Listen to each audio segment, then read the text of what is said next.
Thank you, Toto. Now, we hear from our resident force of nature. Anyway, thank you. I'll try to do this quick so that we'll have a lot of question and answer, which is the more interesting part of these panel discussions. When Lorraine invited me to be part of this panel, the subject matter was very specific, beyond the pen. And specifically, she wanted me to talk about the Robert Box, which a couple of us Fountain Pen Network members came up with. I mean, the design. There were 5 of us, and I have to list down the names. There was Bernie, Dr. Bongcasis, my brother-in-law Terry Berglao, who unfortunately couldn't be here, Robert Ryan Flores, who initiated the idea. That's why the box is named after him. And then Cesar Salazar, one of the FPN moderators. Initially, we wanted to come up with an escritorio, which is portable. And then I got to talk to Bernie, who had this Smithson box. I'll raise it up.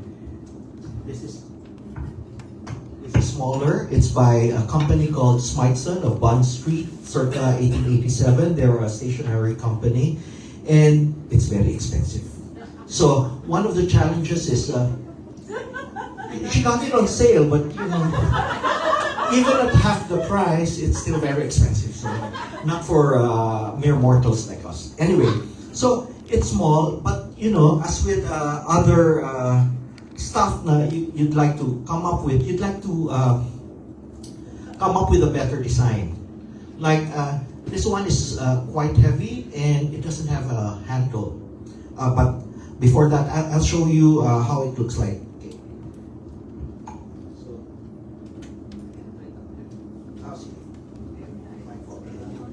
Press this.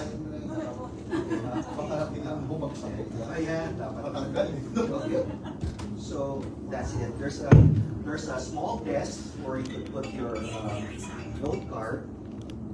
You have to actually put the paper in, so to hold it and you check it out. So you have small cubicles for your small notebooks and then note cards and space for 3 pencils. Okay. So when we saw this, and it's magnetic, it's very solid. The Luxor is actually. When we saw this, we wanted, we had our own design, but we built over this basic design, so we came up with this one. And we partnered with a company called Prismic and Brill.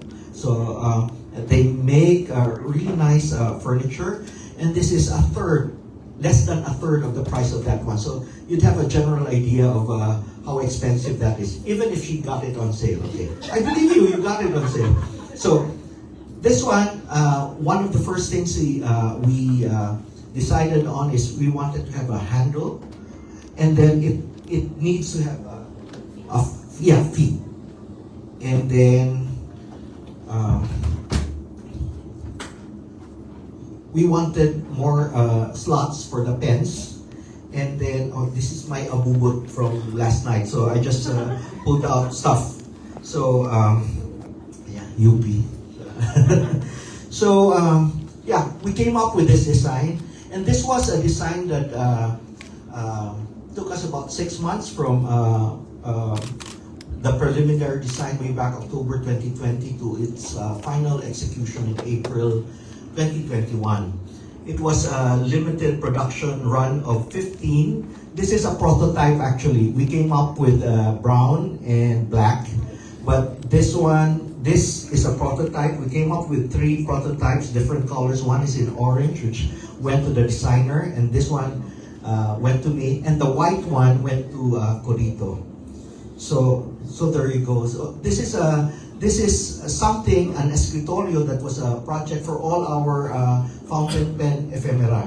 So some of the innovations would be, this is magnetic, so you don't have to clip the paper in. So, and then, that's it. But then, basically, I was thinking about this Robert Box since last week when Lorraine invited me, and I said, you know, if we're going to come up with another stationery box, one of the biggest improvements should have to be the weight. With the kind of materials that we have right now, hard plastic or fiberboard, I think the base of this one is plywood. That's why it's heavy, because for prismic and drill, that's their basic base.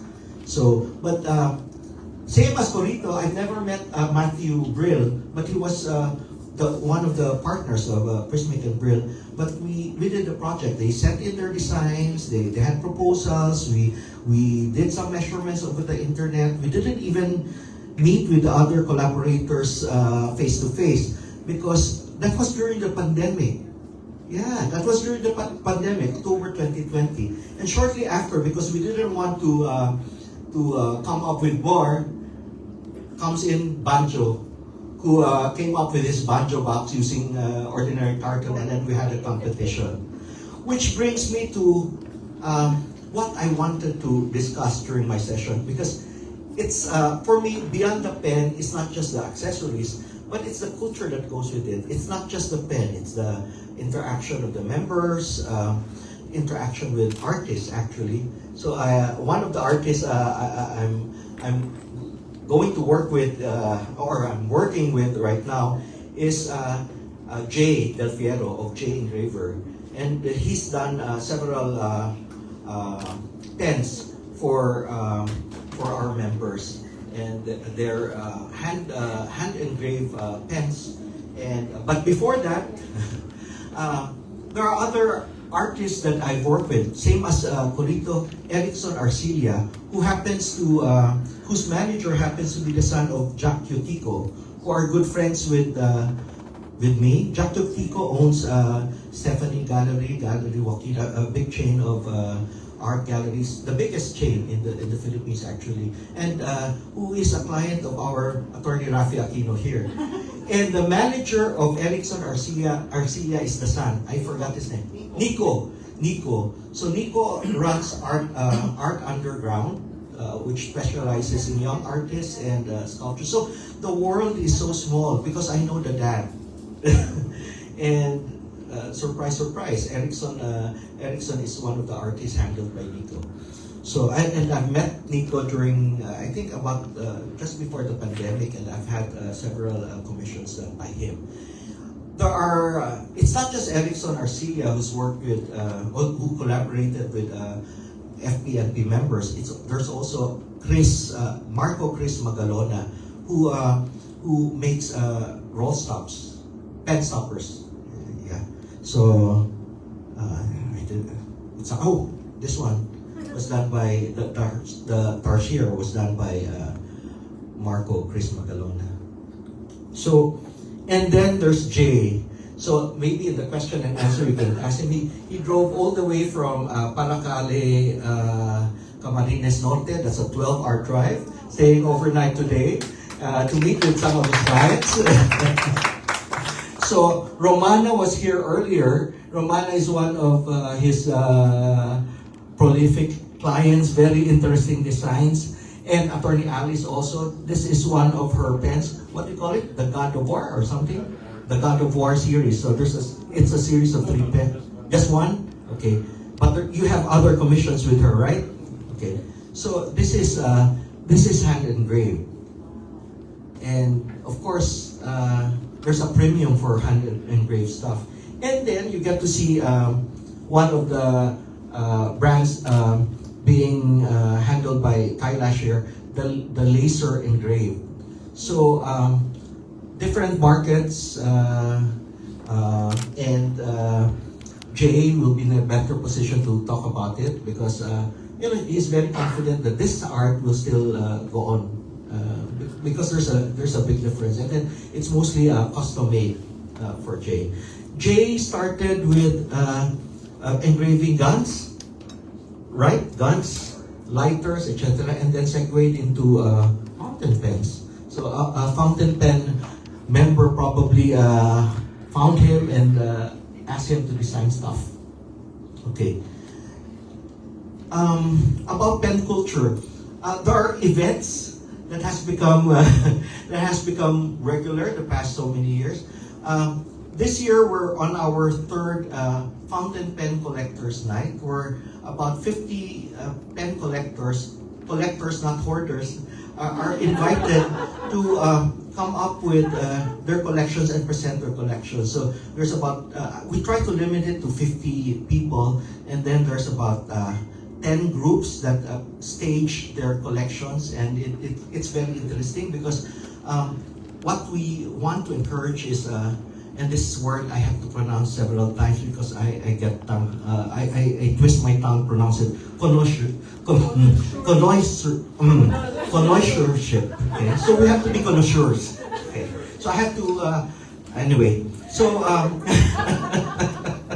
so we have to be connoisseurs. We have to, generally, those serious collectors have refined taste.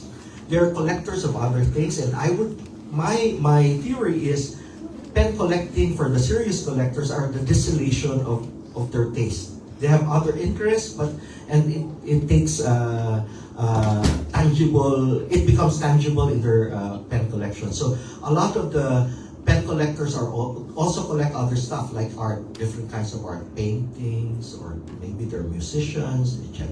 So during Pen Collectors Night, the first one we held here in Holiday Inn, we just asked people to come up with their collection and stage it. The second time around, it revolved around certain themes, which was very interesting. We had it in Rockwell, and this year we're looking for another place for that. So that's part of the pen culture. You get to see, you won't be able to, even if you have all the money in the world, you won't be able to collect all and it doesn't make sense to buy or collect all the fountain pens you want. So you, for the most part, you enjoy it vicariously through other people, and it's very interesting to mingle with people who have very focused collections, and you get to enjoy it. Like one of the groups last year presented Japanese pens. So